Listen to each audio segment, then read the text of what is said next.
Welcome to another episode of Treasure Corals, and I'm having some serious troubles in one of my aquariums. So today's video is going to be a continuation of me trying to get to the bottom of why my corals are dying.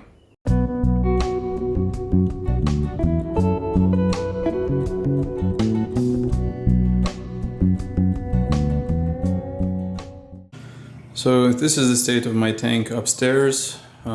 I've turned on kind of the daylight and you can actually see that some of the corals are okay-ish, but most of them do have different types of issues. So I haven't really lost any corals in this tank, but you can see that, other than I think one colony, but you can see that, for example, the base of this Miyagi tort is RTNing, and there's a little filefish hiding right behind it, eh?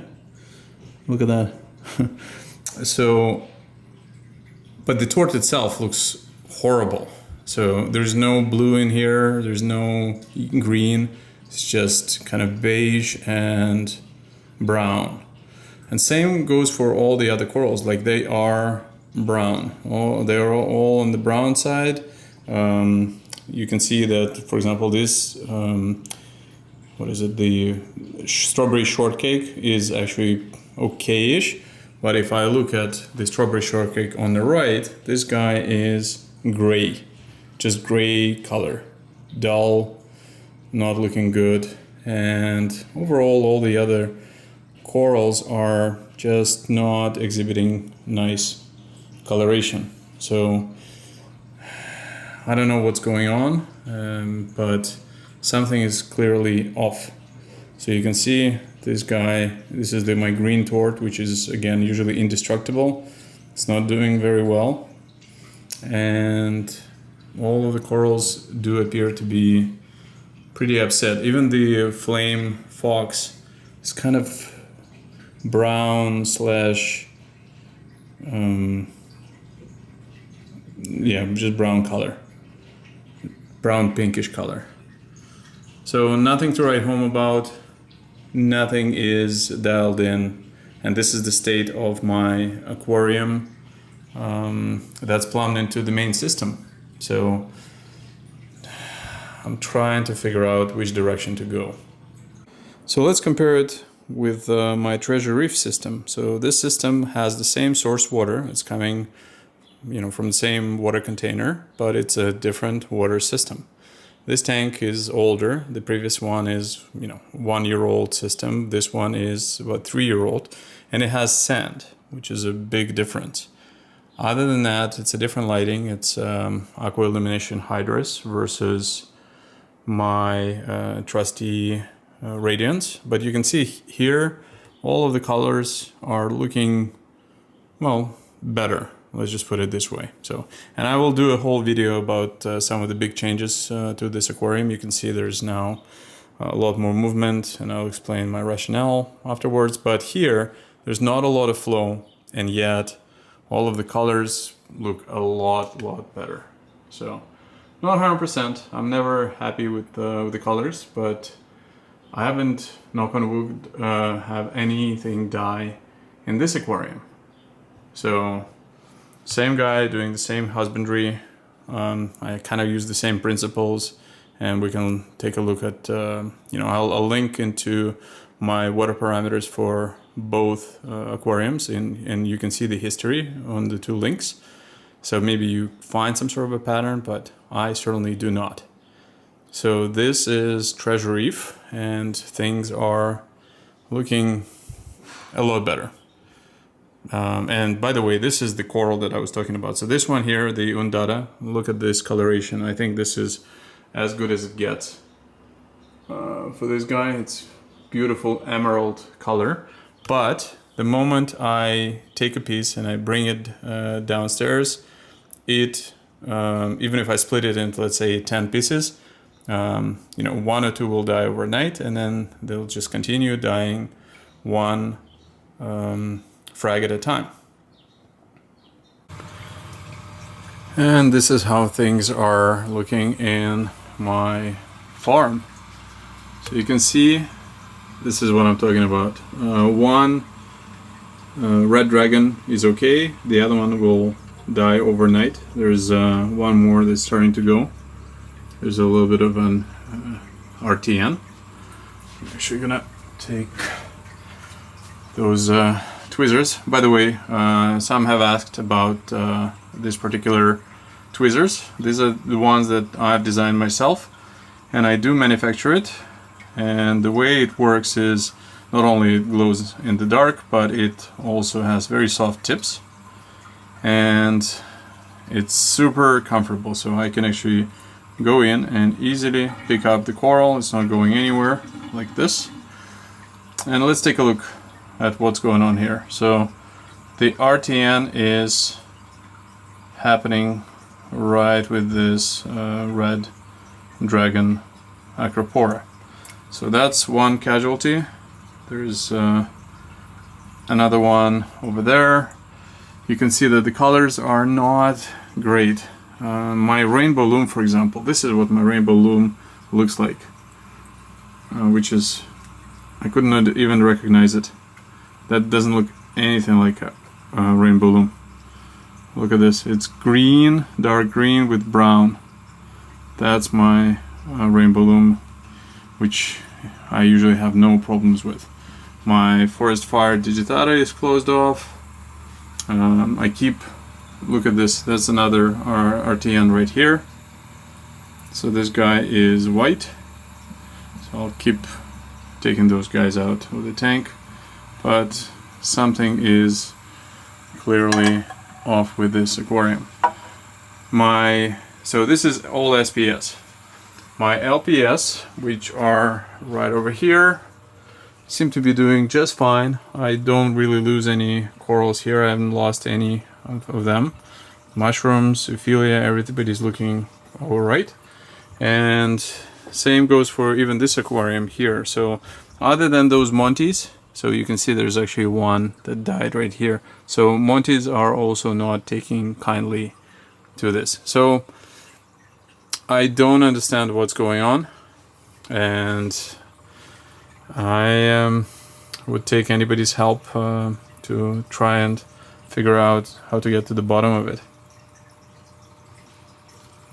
The tank behind me is doing just all right. It's pretty much on cruise control, and I don't do very much about this aquarium, just regular maintenance.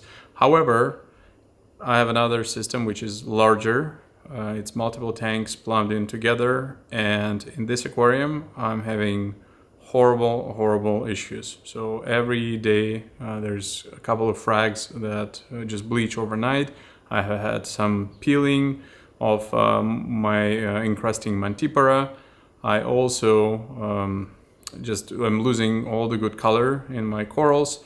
And if you look back in a couple of my videos, you'll see that I've been trying different approaches to get to the bottom of it. This time I actually have received my ICP test, so this is one of the first things I want to talk about, and we'll actually go through all of the parameters. But in my previous video I was thinking that this is copper, and I've gone extensively testing it, reading about it. I posted on Reef to Reef forum.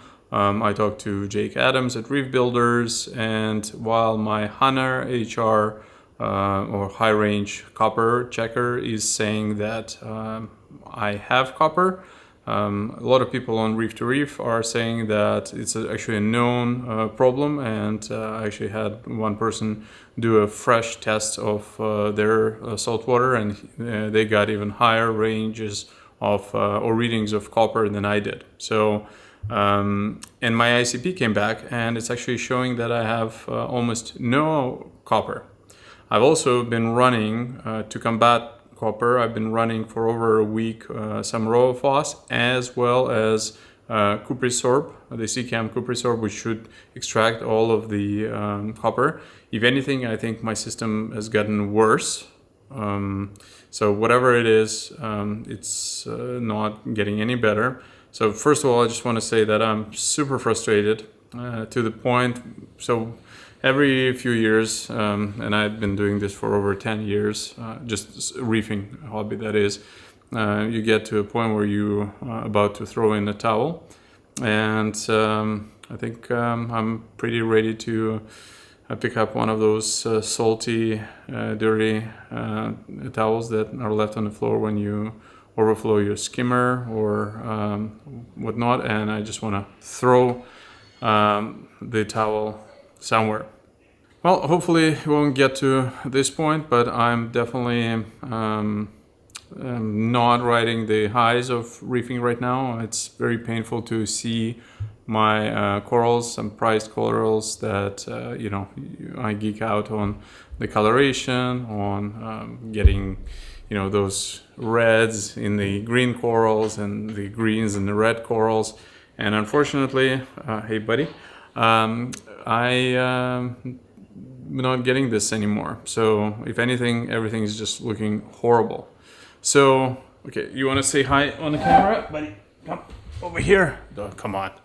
This is, if you look back 2 years when I got this puppy, this is what the puppy is looking right now. So what else can it be? So it's either poison metal of some sort, so toxicity. I have basically spent the whole last weekend going through every single piece of equipment. I've looked at my heaters, I've taken apart every single pump, I've removed my UV from the system, which was semi-running, so it was not on, but it had water running through it. And what else? I have removed, I cleaned my skimmer as well. I haven't found any real rust or anything that leaking inside of aquarium. And the ICP also is not really showing anything that alarming to me. It does show a little bit of lithium and a few other things we'll talk about, or I'll show you. But again, that's not, there's no red herring. So what else? It could be bacterial. And I want to talk a little bit about the bacterial items, because I have always had some problems with my aquarium ever since I've started it, where I had some blooming of the water, so I actually had to turn on UV, and I was always running a UV on the system. And when I removed the UV about a couple of months ago, I think that has coincided with increasing of the issues that I've been having. Now, I can go and buy another UV unit, I can plumb it into the system, but this tank behind me has never seen any UV and is doing 20 times better. So I'd like to get to the bottom of the issue as well. So one thing I'm thinking that if it is bacterial, maybe I should start adding bacteria and maybe different strains of bacteria to my aquarium on a regular basis. Now, I don't know if this is the way to go. I do run lots of media there. I don't do any marine pure, but I do have some Cyperax, lots of Cyperax. I do have CCAM matrix, so there's definitely lots of media in my sump.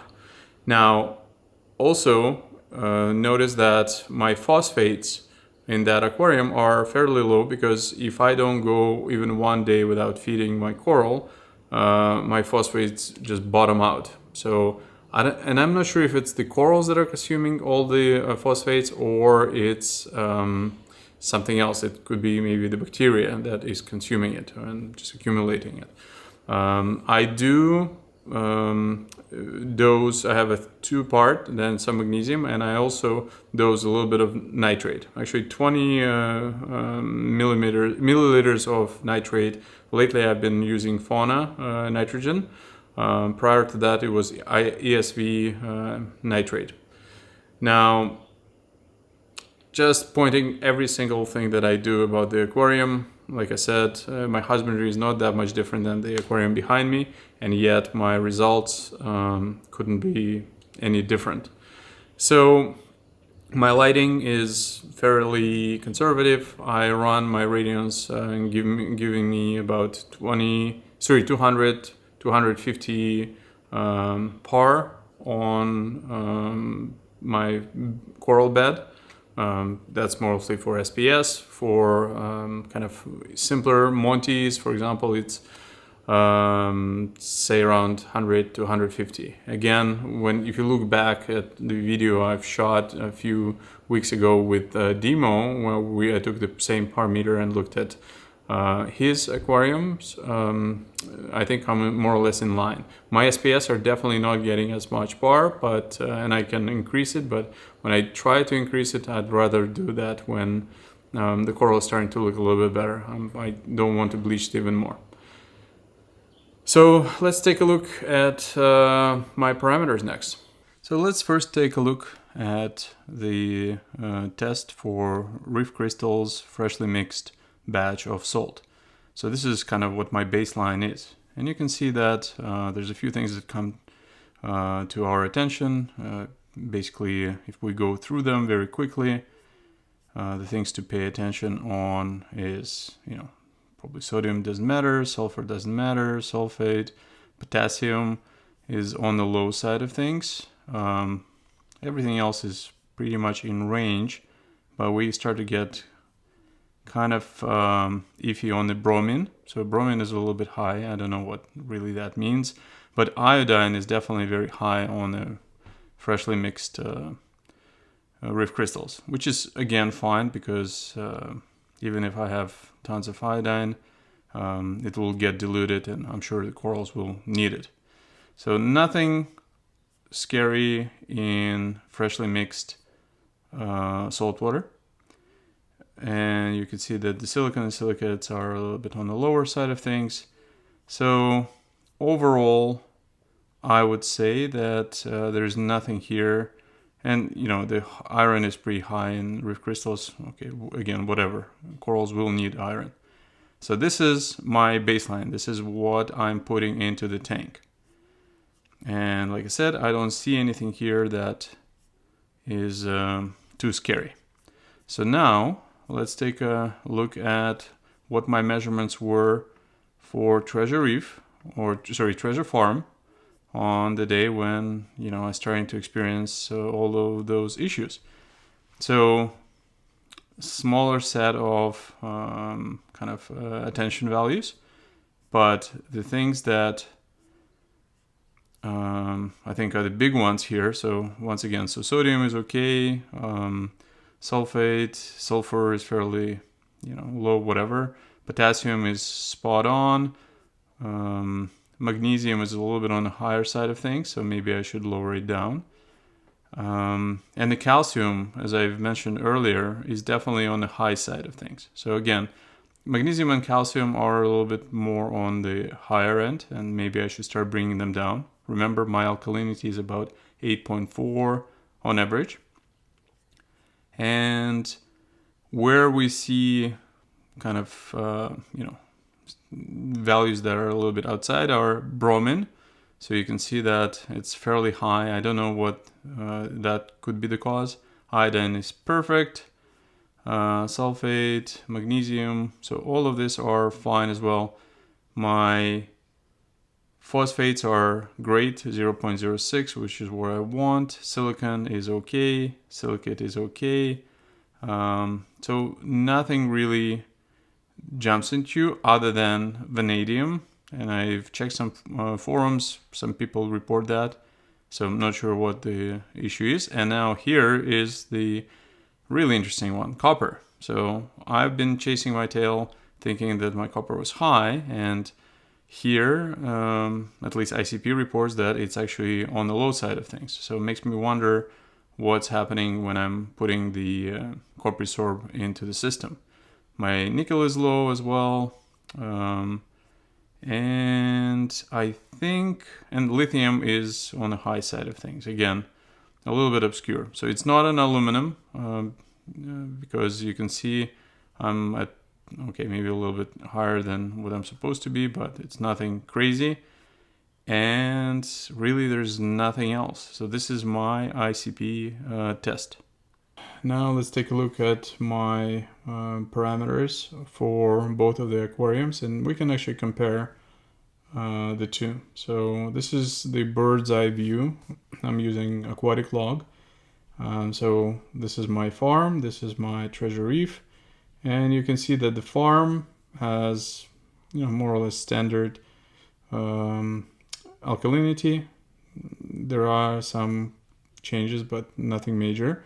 My magnesium so actually let's compare one at a time. So my alkalinity here is slowly hovering around 8.5, 8.7, has gone up to 9, but nothing crazy. And my the tank where I don't have as many problems, I actually have had more alkalinity swings. So there goes a theory about the alkalinity per se. Now, if we look at the magnesium, this is roughly, it has gone up all the way to 1485. And well, again, look at the magnesium here, even with more swings and some really low magnesium, I didn't see as many problems. If we look at the calcium, I don't really measure calcium often, but it's definitely on a higher end in both aquariums. So 520, so I need to bring it down, which is what I'm doing right now. And then if we move on to phosphates and nitrates, so I've always historically had very high phosphates in my treasure reef, although lately they've been kind of coming a little bit lower, but look at that, so 0.29, and I have no problem whatsoever. My phosphates in the farm are 0.05, then it's 0, it bottoms out. I feed heavily, I get to 0.1, bottom out, etc., etc. So this is kind of what I'm dealing with right now with my phosphates, and I keep adding it up.